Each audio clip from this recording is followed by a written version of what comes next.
Um, I would start by talking about our team's commitment to upholding our baseline expectations being a huge reason why we had so much success tonight, in particular on the defensive end. Although we beat Detroit on Saturday, a really tough, talented Detroit team, we just didn't do the job at all defensively. There were spurts where we did some really good things. We barely out rebounded them. And Sunday was off. Monday morning, 7 a.m. film session. I really got after those guys because I didn't appreciate how we guarded and how we rebounded. And I told them going forward, if that was going to be the standard, then we were going to have a tough time. And I challenged them on practice on Monday, practice on Tuesday. Our staff challenged them. And on Wednesday, yesterday, here in the Bahamas, I thought we had our best practice of the year. And that led into us playing really well tonight.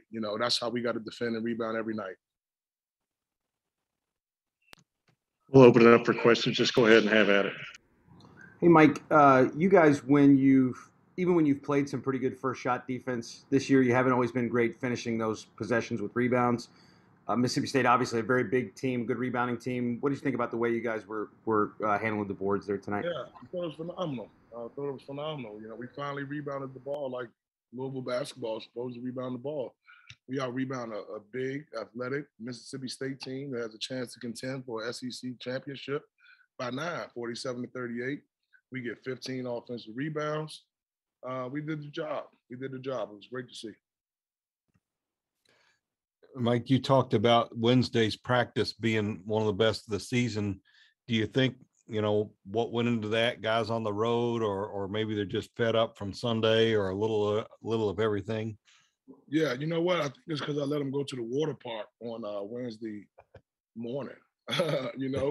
Sometimes I can be a pretty hard guy, and I felt like it was a no-brainer that we had to let these guys breathe a little bit. I leaned on them pretty good in the days leading up to it, and it just worked out scheduling-wise that after breakfast on Wednesday, we had breakfast at 10. I want to say from 10:30 to almost 2:30, those guys were allowed to have some downtime. And I think it was good and refreshing for everybody to kind of get away. I even went down the slide myself. And it was exhilarating and it was good. And Kenny Klein filmed it and nobody else will see it but me.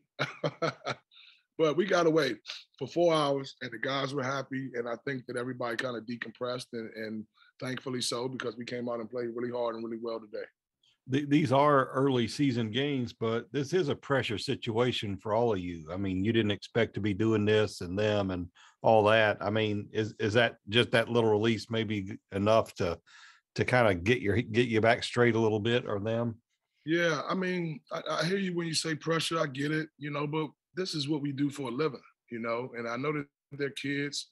Have never been a head coach before until now, so we all got kind of thrown into something, and we got dealt a hand, and we got to play the hand. It's basketball.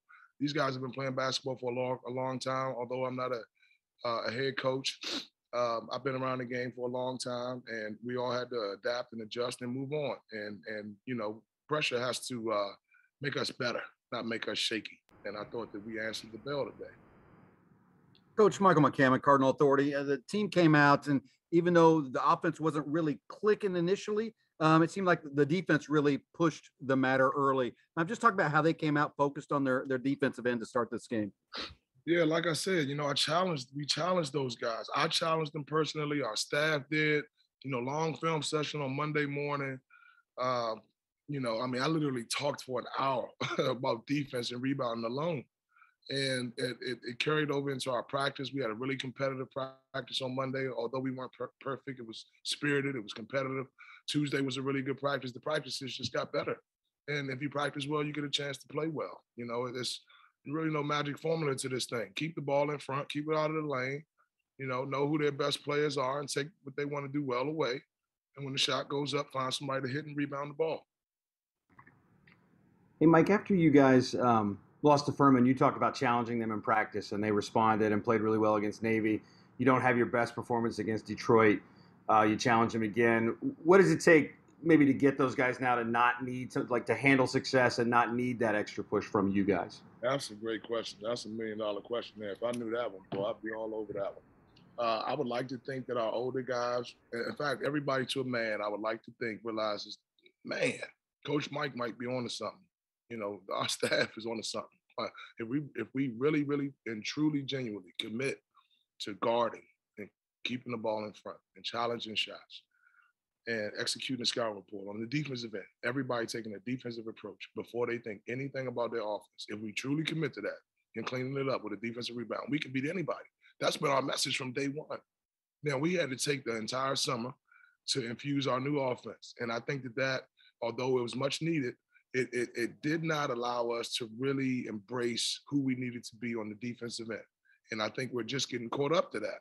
And hopefully that'll continue and it'll be a snowball effect defensively and on the glass. And if that's the case, I like our chances against anybody.